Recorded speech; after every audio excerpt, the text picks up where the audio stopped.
Hello, friends, and welcome to another episode of the Foundation Worldview podcast, where we seek to answer your questions so that you can equip the children that God has placed in your care to carefully evaluate every idea they encounter and understand the truth of the biblical worldview. I'm your host, Elizabeth Urbanowitz, and I'm thrilled that you've joined me for another episode today.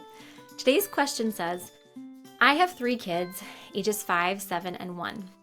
My husband and I feel strongly that a Christian education, private school, or homeschool is what we want our children to have. However, I don't want the real world to hit them like a ton of bricks when they graduate high school and leave the Christian school bubble. You have given some great ideas on other podcasts about analyzing movies, shows, and music from a biblical worldview. But I was curious if you had any other age-appropriate, practical ways to expose our children to the secular world as they grow without completely destroying their innocence. Now, this is a really important question. Those of you who have followed the Foundation Worldview podcast or ministry for a while, you know that we do generally encourage people strongly to consider Christian schooling or homeschooling as educational options. But it is a real concern to think about, are our children actually exposed to the world outside of our home and our church and maybe even a Christian school? And we want to make sure that they're prepared for that because they need to be in the world, but not of the world, as Jesus has called us to be. So we're going to think through this question today. But before we do, if you have a question that you would like for me to answer on a future Foundation Worldview podcast, you can submit that by going to foundationworldview.com/podcast. Also, if you found the content of this podcast beneficial, please make sure to like and subscribe so that you don't miss any future episodes. And would also ask that if you're listening on a podcast platform that you take time to write a review, or if you're watching on YouTube, that you take time to leave a comment. These are things that just help other people discover our content so that we can equip more Christian adults to get their kids carefully evaluating the ideas that they encounter. Now, as we think through making sure that our children just aren't in this Christian bubble where all they know is people that are Christians and, material that's Christian. One thing that we have recommended on other podcasts, so you should be already familiar with this, is just making sure that we are directly teaching them other worldviews and what other worldviews believe so that they can identify these in media and in conversations. That's exactly what we do in our comparative worldview curriculum and our careful thinking curriculum. In the comparative worldview curriculum, we have them explore 5 big questions. What is truth? What should I worship? How did life begin? What does it mean to be human? And how can I tell right from wrong? We have them investigate the evidence in the world around them. We have them dive into scripture, look at what has God revealed. Then we have them look at what have 4 different worldviews in our culture. What do they teach? Then we have them compare and contrast and evaluate these different ideas. And then in our careful thinking curriculum, we directly teach them rules for careful thinking, mistakes people make in careful thinking, and how we determine whether or not a claim has enough evidence to support it so that we accept that claim as true or reject it as false. So if you've never checked out those curriculums before, highly recommend that you check them out. Comparative Worldview is for children ages 8+. Careful Thinking is for children ages 10+.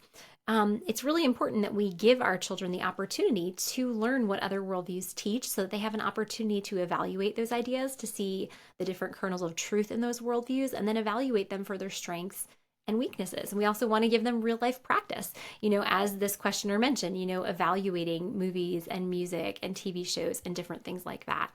But then, there's more that we need to do than just that, that just intellectually learning about the claims of different worldviews is not sufficient.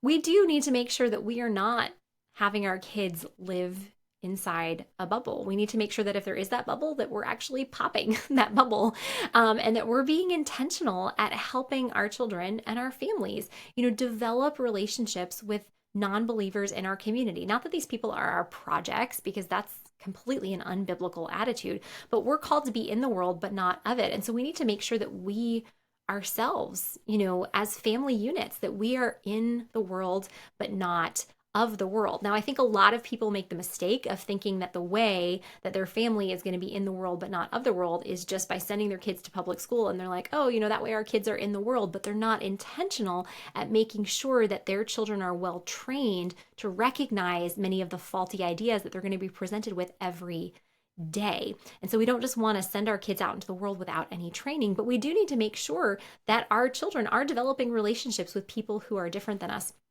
I remember I saw this my first year of teaching at a wonderful private Christian school just outside of Chicago.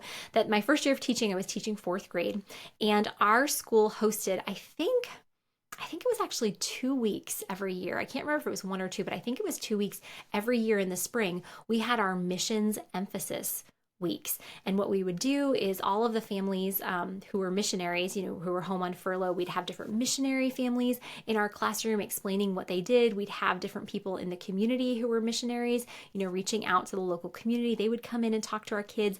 We'd raise money for a special missions project. We'd learn about what God was doing all over the world in different communities. And we'd actually have the kids practice, like, how do you share the gospel with someone? It was such a blessing to be part of a school community that placed such a strong emphasis on missions. And I remember one year, that first year, I was teaching my students how to use, you may have seen like a wordless book or a wordless bracelet, it just has different colors that help you explain the gospel to others. And so I had my students practice this. I modeled it for them. We made little wordless bracelets. They practiced with one another, and then we debriefed. And then I said, okay, I want you to write down the name of 2 people that you would like to try to share this with over the next month. And the majority of students in my classroom couldn't think of any names to write down of people that they knew who were not Christians.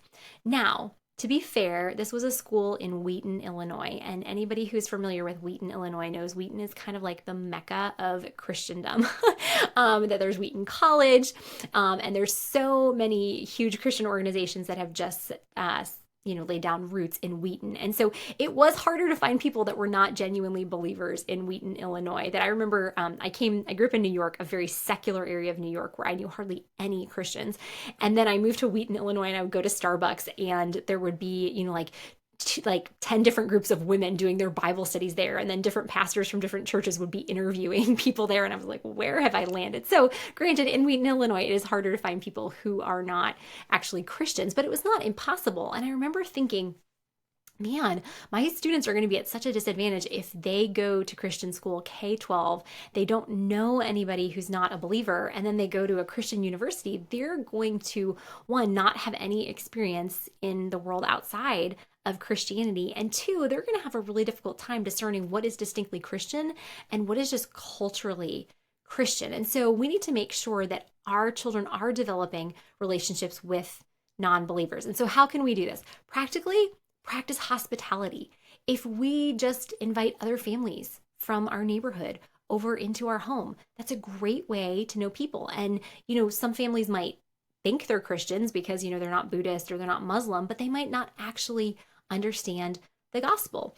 Or, if our children are, in a Boy Scouts or Girl Scouts, or they're playing on a soccer team, actually building relationships with those families, making sure that we're having them in our homes, as we also have Christians in our homes. We need to make sure that we're practicing biblical hospitality.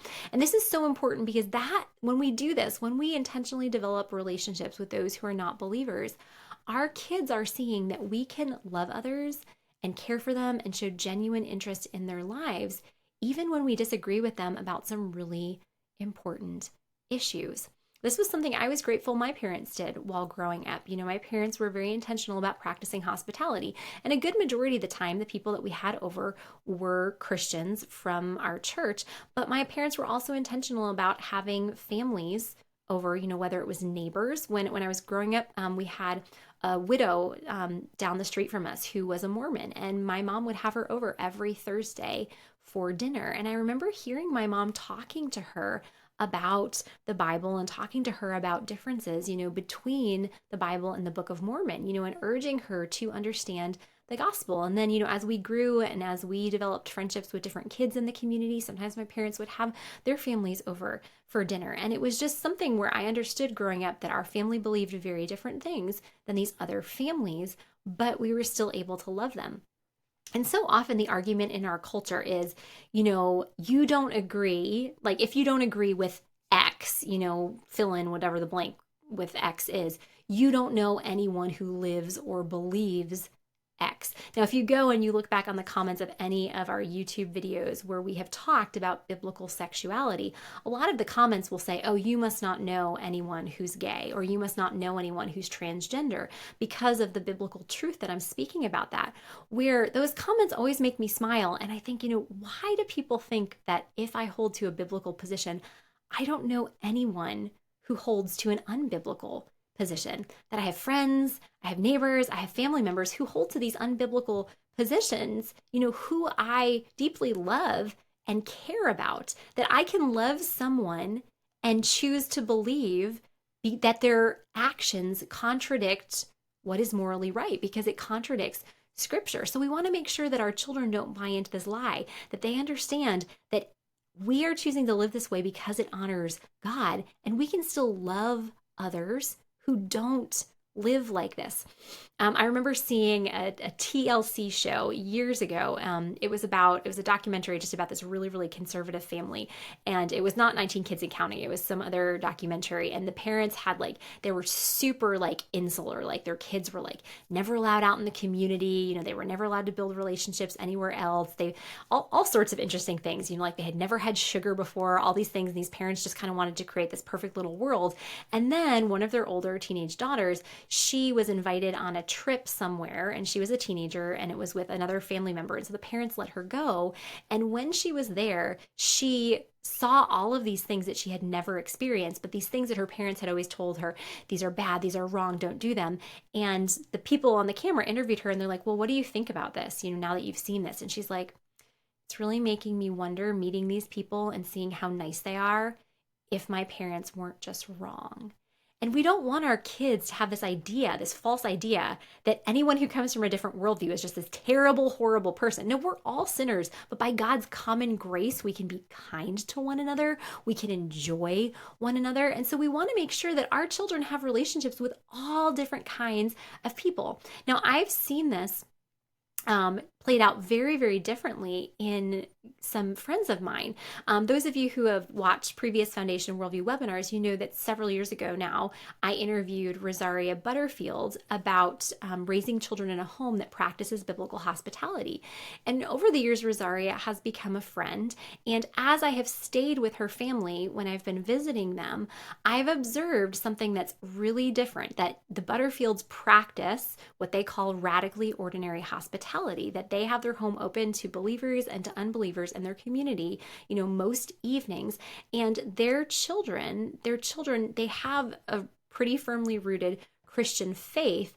And they also understand what it looks like to love others from radically different worldviews, because that's what they've seen their parents modeled. And they don't think that just because someone comes from a different worldview and they're nice, that automatically means what they're believing is true, because they've seen this modeled, that their home has been open up, that their parents have loved others well, and their parents are also intentional at sharing the gospel with non-believers. And so this is just, really my main encouragement, that yes, we need to teach our kids what other worldviews believe. We need to have them practice evaluating those claims, identifying those claims as they come up in the media and in conversation. And we need to make sure that we're intentional as a family about developing relationships with those who are different than us, that our children need to understand that we are to be in the world, but not of the world.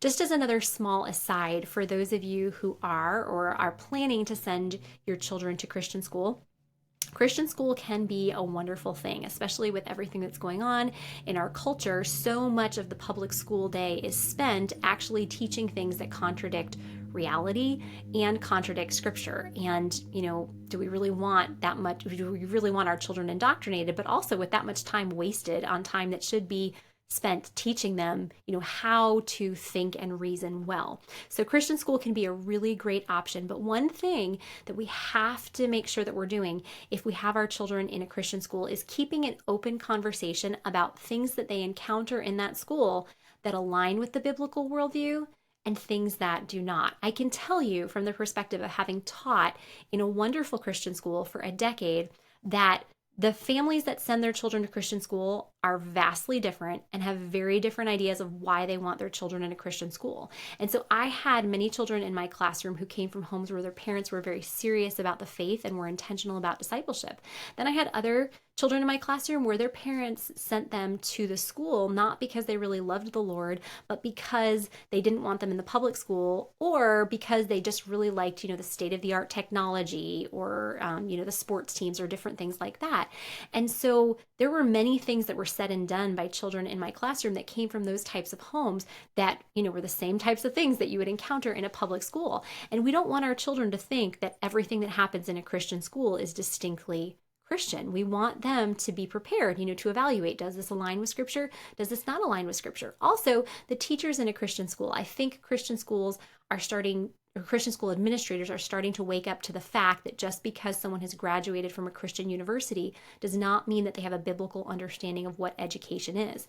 But there are a lot of teachers in Christian schools who have a really great heart for Christian education for their students, and they have a love for Jesus, but they've never actually been taught how to think biblically about education. So some of the stuff that they bring into the classroom isn't distinctly biblical. So I say this not to scare anyone, but just to say, if we're sending our children to a Christian school, we need to keep an open conversation with them to help them evaluate, okay, what things that are going on in this classroom are distinctly biblical, and what are some of the things that don't align with the biblical worldview? Not that we're going to be complaining or always judging what others are doing, but that we're just keeping in mind that just because we go to a Christian school doesn't mean that everything that happens inside the classroom is distinctly biblical. Well, that's a wrap for this episode, but as always, as we leave our time together, my prayer for you is that no matter the situation in which you and the children God has placed in your care find yourselves, that you would trust that God is working all things together for your good by using all things to conform you more into the image of His Son. I'll see you next time.